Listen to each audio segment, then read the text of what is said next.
fear and growth, they go hand in hand. We often fear that change that's going to occur, for that growth to happen, and in that process we gotta find a balance. Let's talk about it. Roll it.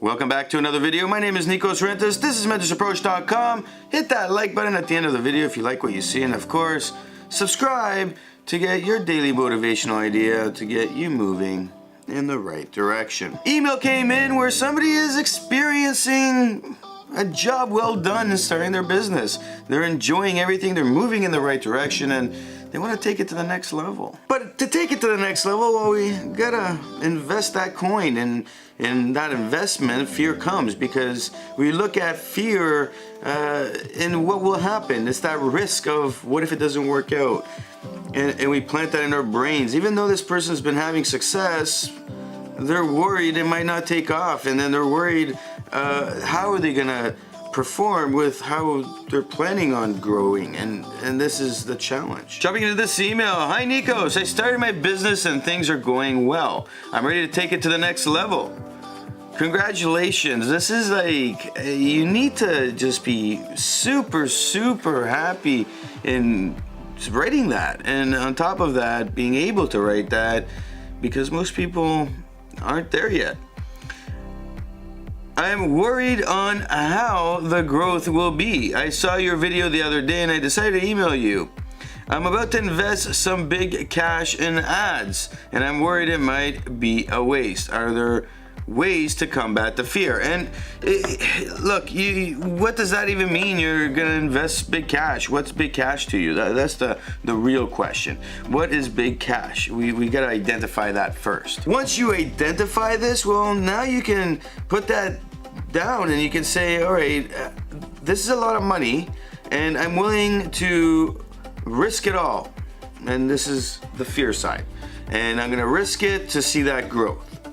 Because I'm risking it, the fear's taking over, and because the fear's taking over, and now the question is, how successful will you be based on you risking that money?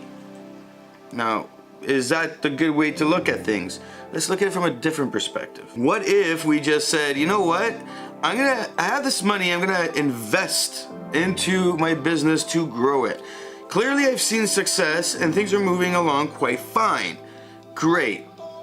Where do we go from here?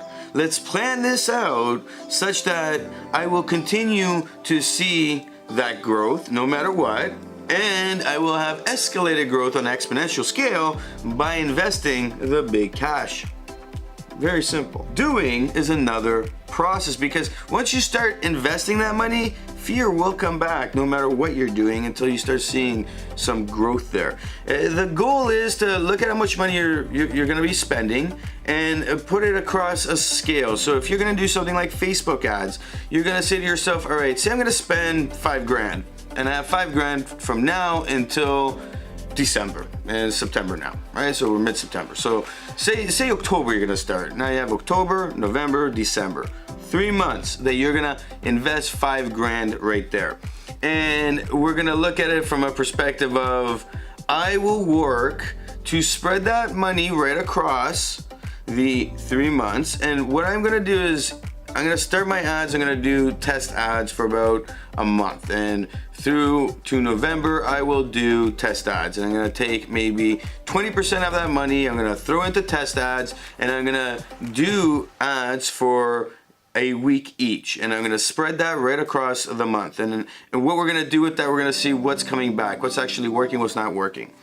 In this manner, now I know that if I tried 10 different ads and 2 really worked, the other ones didn't, well, now I can look at those numbers and I can say, let's do another test with those, but let's change them a little bit and let's do another 2 weeks of those kind of ads, and let's increase how much money we're spending on those 2 original ads and add these other couple ads that we're making variations of through the first 2-3 months of November.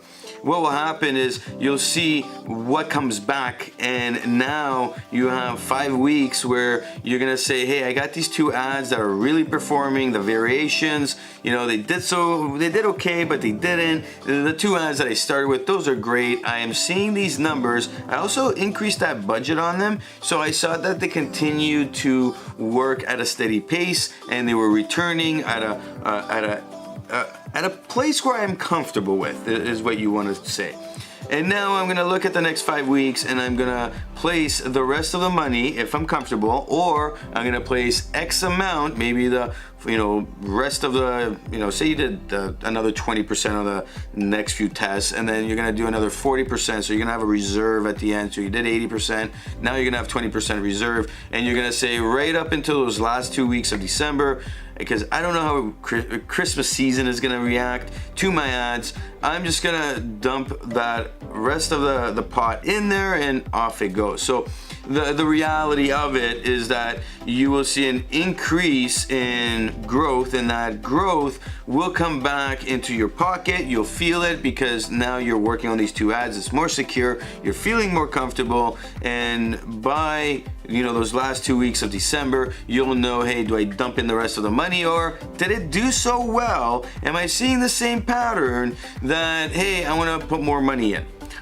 Lastly, what you could do is just say, I'm gonna hold on to that 20%. I'll see how Christmas performs. I'll spread it right into Christmas. And if I see no changes, then I can assume that January, I'll either see the same or an increase, and I'll take the money I've made, reinvest, and continue on this process. I'm gonna continue seeing that growth. Great, let's keep moving on it, and let's increase those budgets in both ads so that we can see the gains and the return on investment. If you just go throw the money in and you just start making all the ads and you just say, hey, I'm gonna just dump $5 grand this month, it's not gonna work out. If you spread it right across and you don't do any tests, it's not gonna work out. You need to feel confident in what you're doing, and the best way to do that is to test everything to see the gains, and once you see the gains, well, then it's, hey, keep doing until it's not working, and then you can try more ads. Very simple. Doing, another problem. Take your time with it. This will help you on your journey to take that fear out of the equation, take that risk out of the equation. It's not risk anymore. Now it's a game of numbers, and you're making calculated assumptions based on what you're seeing, and it's evidence because you're testing everything out. And this is, yesterday's video, and I'll link that up top. The person's asking, well, how, I've tried all these people, and I'm spending 100 here, 100 there, I'm doing all this stuff. He's not testing, and he doesn't have a sequence where when he advertises, people will come into that sequence, he'll work through the sequence, and he'll be able to sell. And this, in your case, you do have that, and you want to put in more money to the ads. This will secure that opportunity for you to be confident, and once you get that confidence built up and you start seeing the results, you just keep spending more and more because you're seeing more and more money coming in. I would keep everything within a 20%. If your products, it's around $10 that you're making, or you're selling it for, maybe keep it around $1 to $2 of spend, so that you have that buffer where you can make a big impact on the wallet, and your business will start growing very, very fast. My name is Nico Zrant. This is mentorsapproach.com. Hit that like button if you like what you see. Of course, hit the subscribe button to get your daily motivational idea to get you moving in the right direction. And of course, leave your story, your comment on the situation. What have you done in the past, or what do you wish you have done? And who knows, your story might mean something to somebody who takes that information, uses it for them, and you might help change a life.